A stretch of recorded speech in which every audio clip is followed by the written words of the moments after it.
My loves, would you believe me if I told you I fell in love with a mechanic? I know, right? Me, Charlotte Sinclair. But let me tell you how it all happened, because not even in a movie would it make as much sense. It was fate in the form of grease-stained hands, Texas sunshine, and a kind of look you never forget. It started on what should have been just another day and turned into anything but. I was 24, living what most would call a perfect life. Born and raised in Dallas, Texas, only daughter of Harold Sinclair, oil tycoon and CEO of Sinclair Energy Group. A so-called Southern princess with a tailor-made future. Top schools, private jets, galas, corporate dinners, and a family legacy. That felt more like a cage than a crown that day. I just needed to breathe. No press, no advisors, no one telling me what version of Charlotte I needed to be. So, I grabbed my keys, slipped on a white linen dress, and took off, just me and the road, heading toward Fredericksburg, a charming little town out in the Texas Hill Country. But freedom, as it turns out, has a way of interrupting itself. I heard the pop before I felt it, a flat tire, out of nowhere. I pulled over on the side of highway at 190, heart racing, heat pouring in through the windshield like punishment. No signal, of course. My so-called independence had lasted all of 20 minutes. I was standing there, frustrated and helpless, when I heard the sound of an old engine approaching. A faded blue pickup truck pulled up beside me. It looked like it had seen better decades.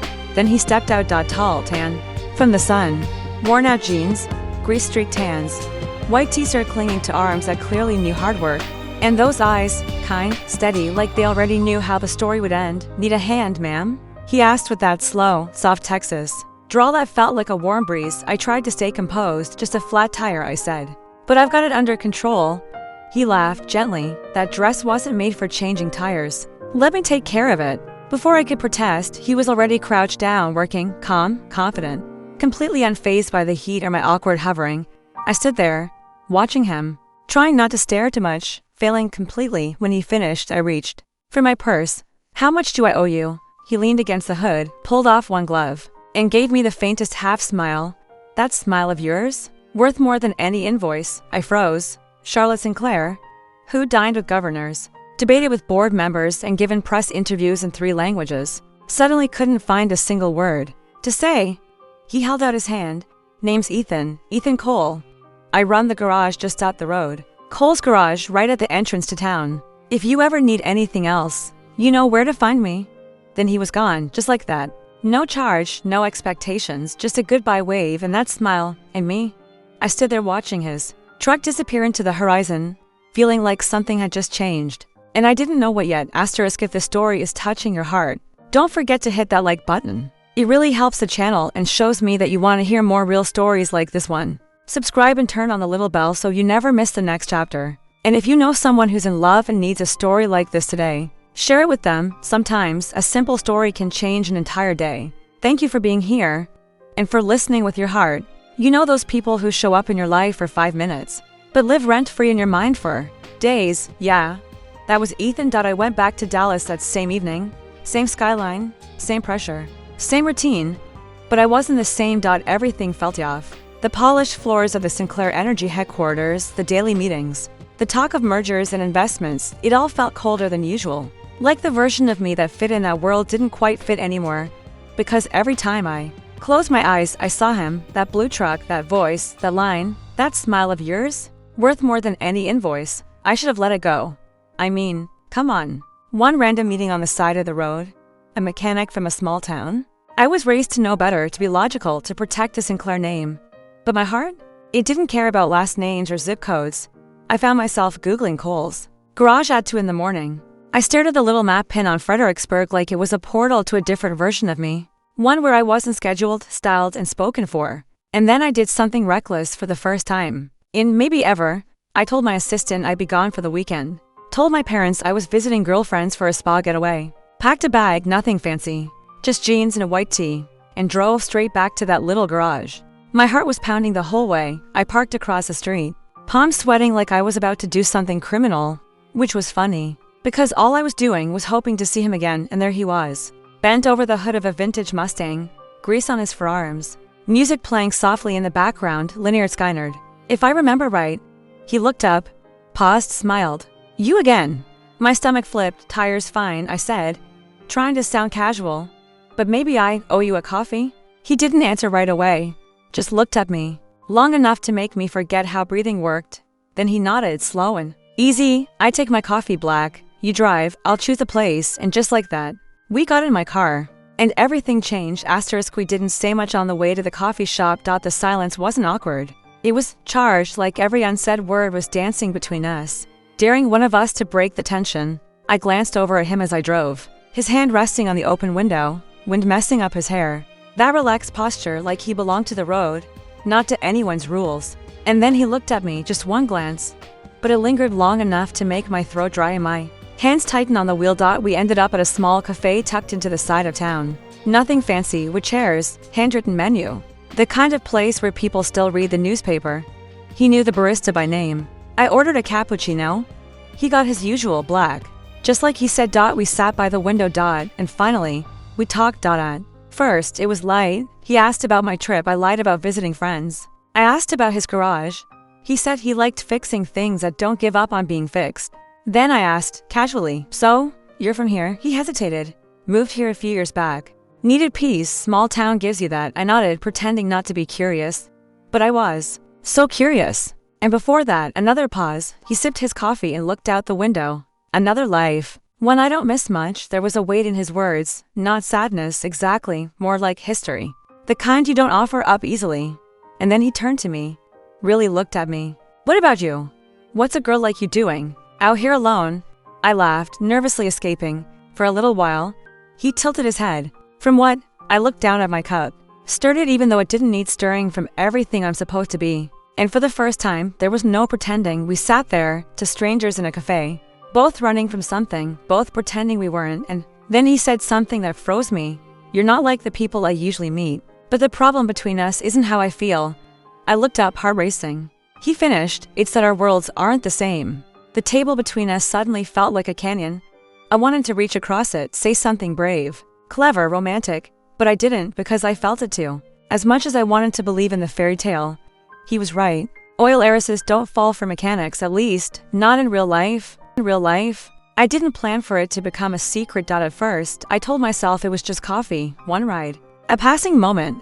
But moments have a way of turning into something more when the person you're trying to forget becomes the only one you want to remember. After that day, I kept finding excuses to go back, quick weekend escapes, errands I didn't need to run.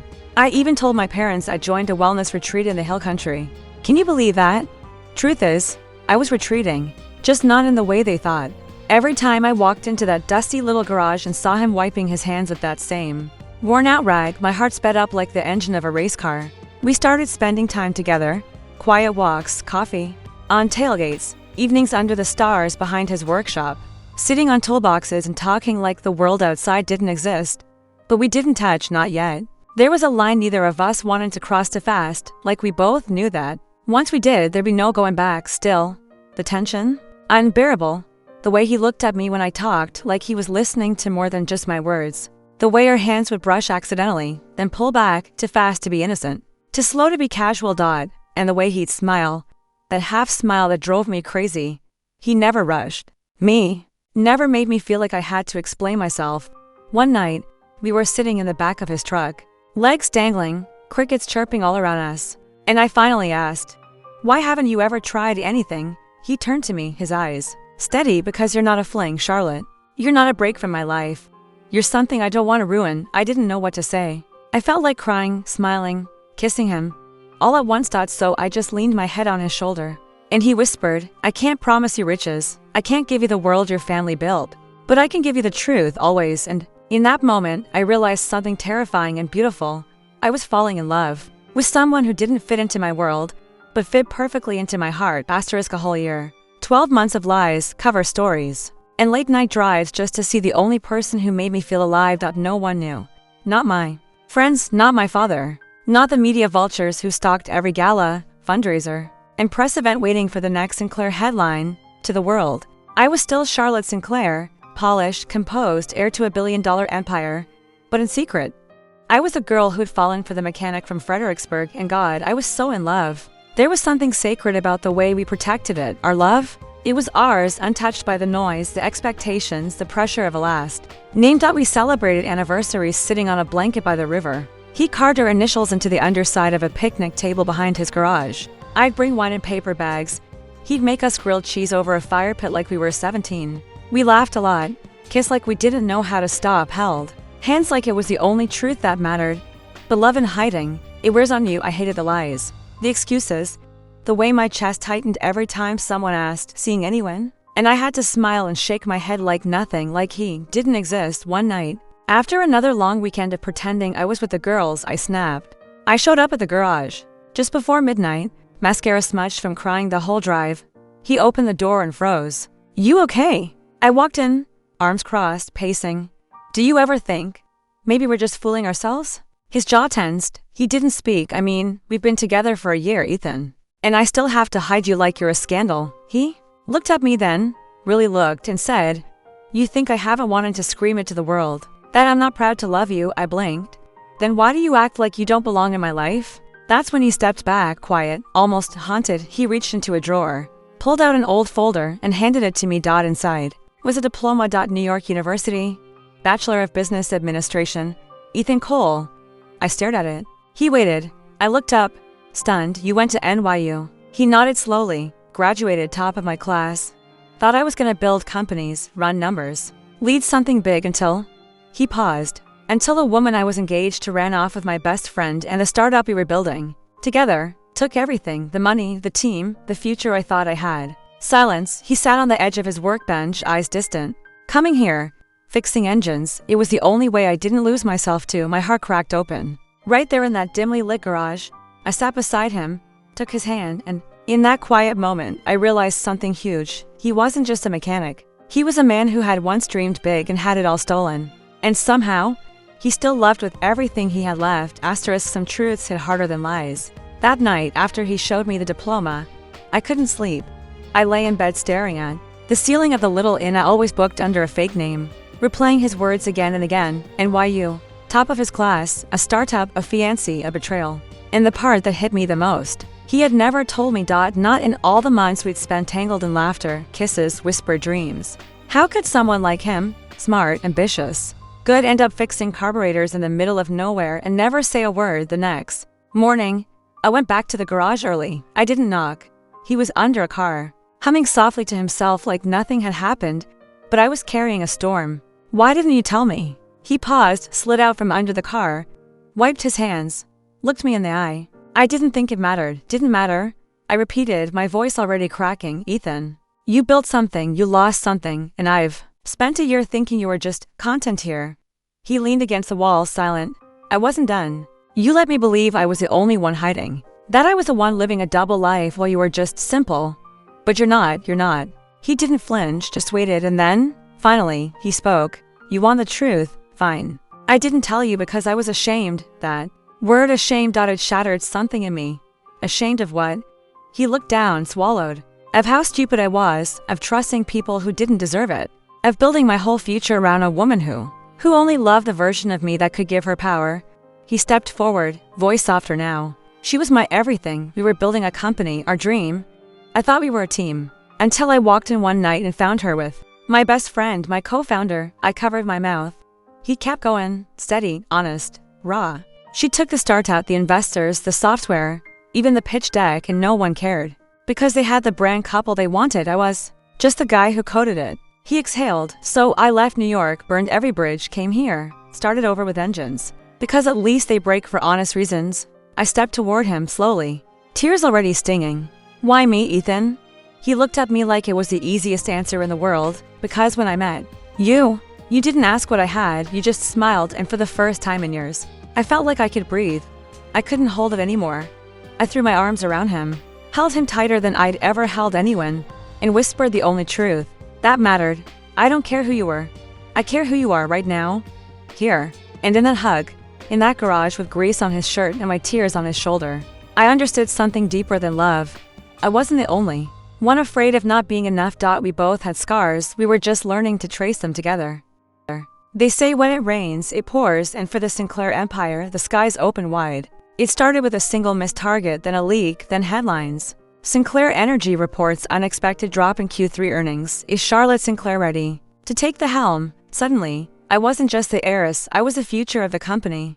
And everyone was watching, waiting, whispering. My father always composed, always in control, had started to unravel behind the scenes. He'd walk the hallways with eyes that looked through people, like he was already 10 moves ahead on a chessboard none of us could see. And me? I was being called into every meeting, given binders thicker than my arm, expected to have answers to questions I didn't even understand fully. The pressure was suffocating. That weekend, I escaped to Fredericksburg like I always did. Only this time, I wasn't running to Ethan for romance. I needed peace and maybe advice. We were having dinner at a tiny diner we both loved, the kind with checkered tablecloths and peach pie that tasted like childhood. I barely touched my food. He noticed. Bad week. I nodded, too tired to pretend the company's falling apart. I whispered, there are financial gaps no one can explain. My dad stressed, the board is circling. And I'm supposed to fix it. He leaned back, arms crossed, eyes thoughtful. Did you see the numbers yourself? I blinked. What? The financial reports. Did you look at them? Or just hear what everyone else said? It was such a simple question, but it hit me like a brick. I'd been reacting to noise, headlines, rumors, board members, but I hadn't actually sat down and looked at the damn numbers myself. I shook my head slowly. He sipped his coffee and smiled just a little. Numbers don't lie. People do. I tilted my head. You say that like someone who knows. That's when it happened. That shift in his eyes, that flicker. I miss it sometimes, he admitted. Business, strategy. Figuring out where the leak is before the ship sinks. I leaned in, my voice barely a whisper. You want to see the reports? He didn't answer right away, just stared at me with that quiet intensity I'd come to love. Only if you trust me. And in that moment, I did more than any advisor, more than any board member, because Ethan didn't want control. He wanted to help me stand. I reached into my bag, pulled out the latest report I hadn't shown anyone yet, and slid it across the table. He looked down at it like it was an old language he hadn't spoken in years, but still remembered fluently. Asterisk. I watched him flip through those reports like he was reading a novel, calm, focused. Like none of this scared him. To me, it was chaos. To him, it was logic. He pulled out a pen from his jacket pocket, not a fancy one, just something simple and old, and started scribbling notes in the margins, arrows, percentages, formulas. It was like watching a part of him wake up again. I sat there in silence, half in awe, half embarrassed. How could I have gone this far without ever really understanding my own company? After a long pause, he looked up. You've got a leak in your mid-level supply chain. There's redundancy in operations between Houston and Midland. To divisions are reporting inflated figures, probably to cover losses. And the worst part, it's been like this for over a year. My heart sank. How do you even see that so fast? He shrugged, that same quiet humility I was beginning to recognize as his default setting.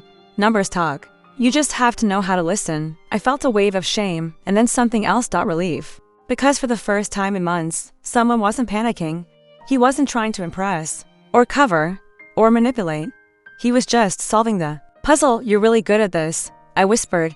He looked away, smiling like it hurt a little. Used to be my whole world. I bit my lip. The words came out before I could stop them. Why did you never go back? You clearly still have it. He stared at the table for a long moment, then, because the moment I realized everything I built could be taken in a heartbeat, I stopped believing I deserved to build anything again. Silence. Then, gently, I reached across the table, touching his hand. Maybe it's time to believe again. His eyes locked onto mine. And then, like the universe wanted to twist the knife in just the right way, I laughed out loud. What? He asked, confused. I shook my head, still smiling. NYU, class of 2016. I majored in strategic communications. I was always in the business building, stealing coffee from the finance lounge. He blinked. You're kidding. Nope. I was class of 2014. Same campus, same city, probably passed each other 100 times. I stared at him, mind spinning. We were in the same place, at the same time, and never met. He leaned closer, a slow grin forming. Maybe we weren't ready. And just like that, the distance between our two worlds shrank a little more, because sometimes fate doesn't miss, it just waits for the right time to hit the heart. Asterisk. It felt wrong at first at taking Ethan's ideas and not giving him credit. But the truth, he didn't want it. When I asked him, begged him, really, to help me build a proposal for the board, he looked me straight in the eyes and said, I don't care if they know it came from me. I care that you walk into that room like the storm you are and remind them whose name is on that building. So we spent 3 days and 2 very long nights together, surrounded by printouts, highlighters, spreadsheets, and takeout boxes. His garage became our war room. My laptop was a battlefield. And Ethan became my secret weapon. He had this way of seeing solutions like they were already there, buried in the noise. waiting to be noticed. He stripped every process down, rebuilt the cost structure, redesigned the logistics flow, and even came up with an internal audit proposal that, I swear, would have made half the CFOs in Texas jealous. And when he explained it all to me, he made sure I understood every piece, not just so I could repeat it, but so I could own it. I returned to Dallas with a fire in my chest I hadn't felt in years. At the next executive meeting, I stood in front of a table full of men in gray suits, their eyes skeptical, arms crossed, waiting for me to falter. But I didn't. I laid out the flaws, the data, the risks, the path to recovery. I showed them where we bled and how we could heal. By the end of the presentation, the room was dead silent. Then he applause. Slow, hesitant, but real. My father stood, walked over, put a hand on my shoulder. You have real talent, Charlotte. I underestimated that. I swallowed the lump in my throat because I wanted to say, it wasn't just me. But I couldn't, not yet. That night, I drove back to Fredericksburg without calling first. He was sitting on the front steps of the garage, reading under the porch light, a beer resting beside him like an old friend. When he saw me, he stood, no words needed. I walked straight into his arms. No title, no boardroom, no applause. Just us. And I whispered into his chest, we did it. He held me tighter. You did it.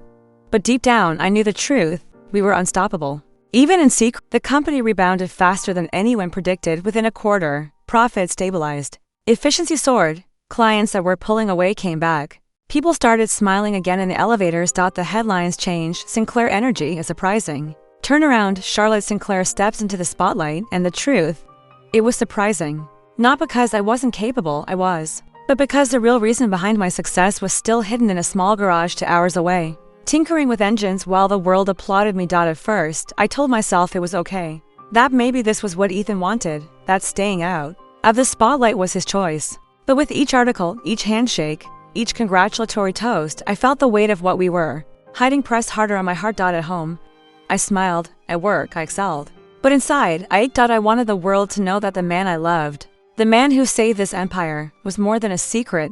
He was the reason I could even stand. Then came the announcement. My father called a company-wide meeting.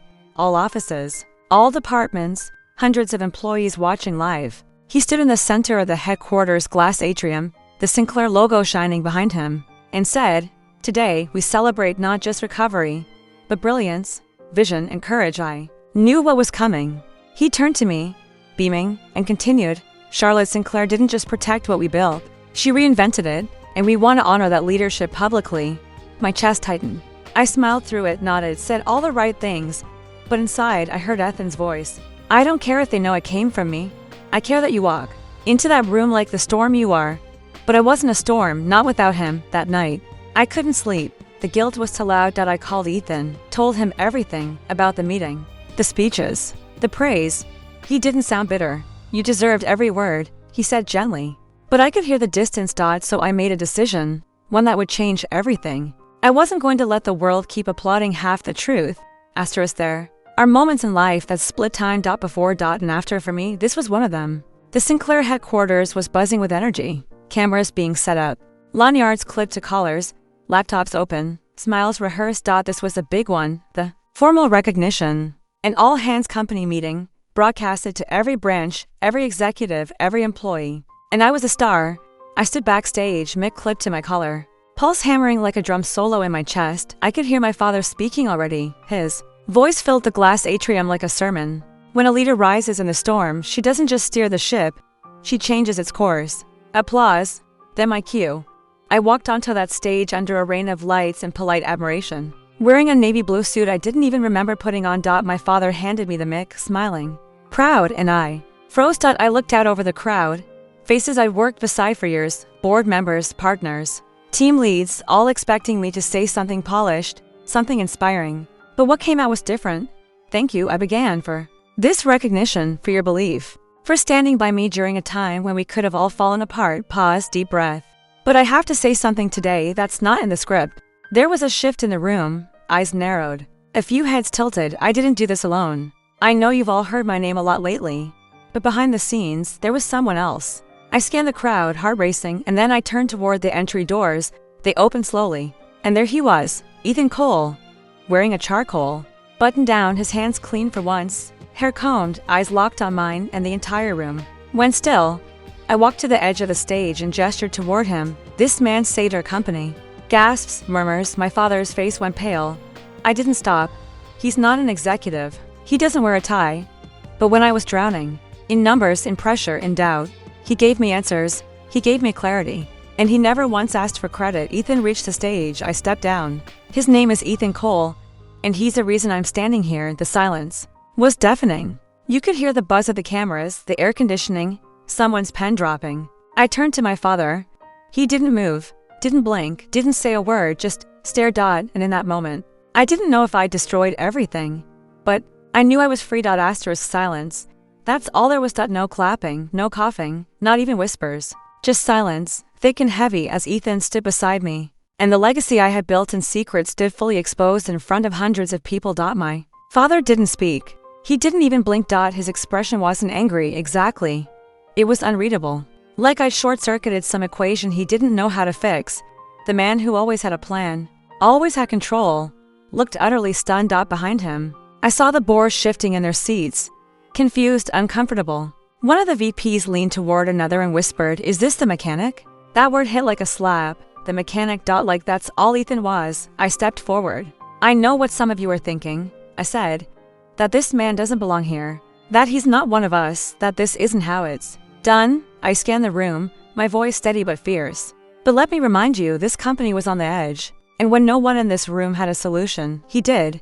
Ethan Cole analyzed our systems, rebuilt our projections, and redesigned an operational framework that turned our numbers around in under 3 months. I turned to my father. "You told me once I had to learn what real leadership looks like." Well, I did, because real leaders don't care where someone comes from. They care what someone brings. Still nothing. So I pushed further. "You always told me to choose partners I could build with. People who make me better, challenge me. Tell me the truth." I glanced at Ethan, then back at my dad. This man does all of that and more. The room was still frozen. Ethan stood tall, silent beside me. His hands relaxed, but I could feel the tension rolling off him, the restraint, the strength. And then I said it, the sentence that felt like jumping without a parachute. "This isn't just about business. I love him." Gasps, whispers. One woman in the back put her hand over her mouth. But I didn't flinch. I took Ethan's hand, lifted it gently in mine for all to see. This man saved our company. And he saved me. He is not a phase. He is not a mistake. He is a future I choose, not despite where he comes from, but because of everything he is. And finally, my father moved. He took a single step forward, eyes fixed on Ethan, face unreadable. And then he turned and walked out of the room. No words. No reaction. Just silence. Again. But this time, I wasn't afraid, because I had spoken my truth, and Ethan? He hadn't let go of my hand once. 3 days. That's how long my father didn't speak to me. No calls, no emails, no messages sent through assistants. Just silence. I kept showing up to work, holding meetings, smiling through uncertainty. Ethan stayed in Fredericksburg, giving me space but always checking in. "I'm not going anywhere," he texted, and I believed him. But I'd be lying if I said the silence didn't hurt. Because for all our differences, I love my father.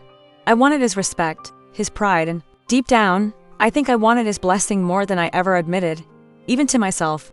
Then, on the 4th morning, I walked into my office and found him waiting. No warning, just him, standing by the window, hands in his pockets, staring out at the skyline of Dallas like it held answers. I froze. He turned slowly, looked at me, and for the first time in a long time, his eyes weren't full of strategy. They were full of something much rarer. Humility. Sit with me? I nodded, quietly, cautiously. We sat across from each other in the chairs no one ever really used. He was quiet for a while, then finally, he spoke. "You remind me of your mother." That caught me off guard. He continued, "She had this fire, this refusal to be boxed in, drove me crazy, made me fall in love with her." I smiled, tears already forming. "I've been trying to build something strong enough for you to inherit, something that would protect you when I'm gone. I thought I was preparing you." He looked down, then back at me. "But maybe I was just trying to keep you safe from anything I didn't understand." "Silence, Ethan," he said. "He's not what I expected." I braced myself. "But I watched the footage, the way you spoke about him, the way he stood there, didn't argue, didn't flinch." He nodded. "He's a man, a real one, the kind who shows up even when it's uncomfortable." And then he looked at me, really looked.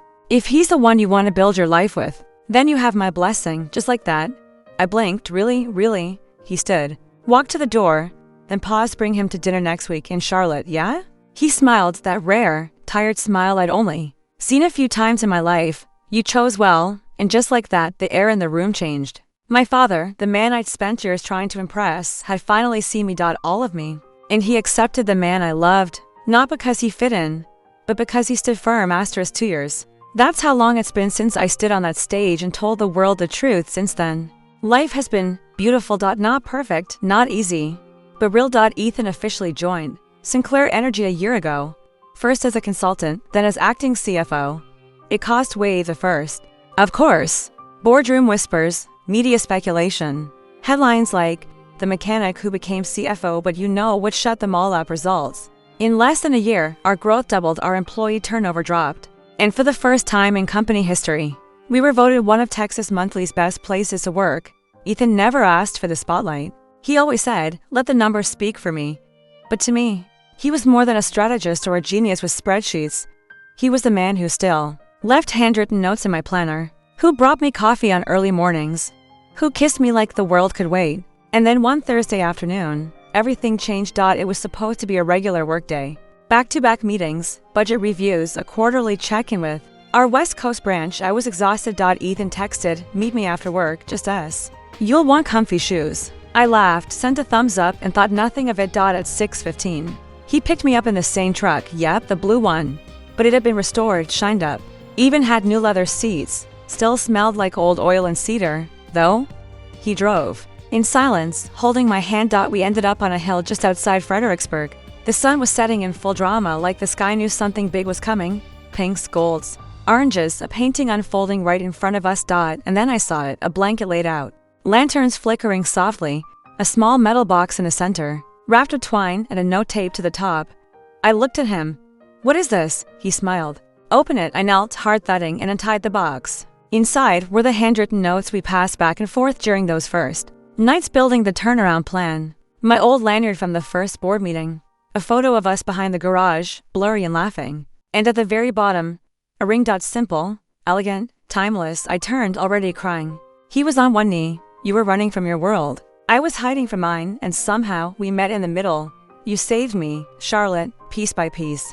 And I want to spend every day returning the favor." Deep breath. "So, will you keep building this crazy life with me?" I didn't even let him finish. I jumped into his arms, laughing, crying, nodding all at once. Yes. 1,000 times, yes. We kissed under the fading Texas sun, surrounded by memories of who we'd been, and everything we still had ahead. The day was warm, not hot, not humid, just warm enough for a soft breeze to lift my veil as I stepped out of the vintage pickup truck. Yes, that truck, the one that once pulled over to help a girl with a flat tire. But today, it was polished, dressed in white ribbon, and waiting at the edge of a hilltop vineyard in the Texas Hill Country. The ceremony was small. Family, friends, a few employees who'd become more like family over the past years. The press tried to get in, of course, but they were gently and permanently turned away. This wasn't a photo op. This was home. I walked barefoot through the grass. My dress flowed behind me like something from a dream I didn't dare have. Back then, and at the altar, standing beneath a handmade arch covered in wildflowers, was Ethan, wearing that same crooked smile, that same patient steadiness in his eyes, but this time with a silver band already in his pocket. When I reached him, he whispered, "You look like every good decision I've ever made." We laughed, cried, made promises in front of the people who mattered most.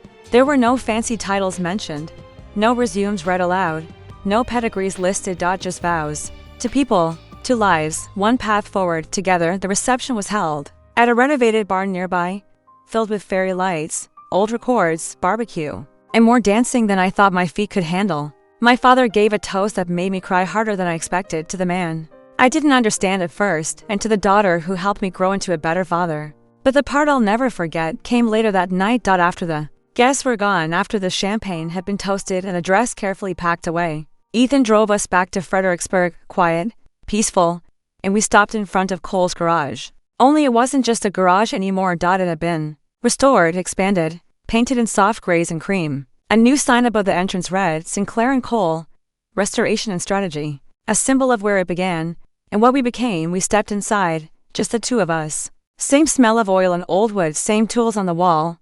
But this time, my heels echoed with belonging. Ethan turned to me. "Crazy what a flat tire can do." "Huh?" I smiled.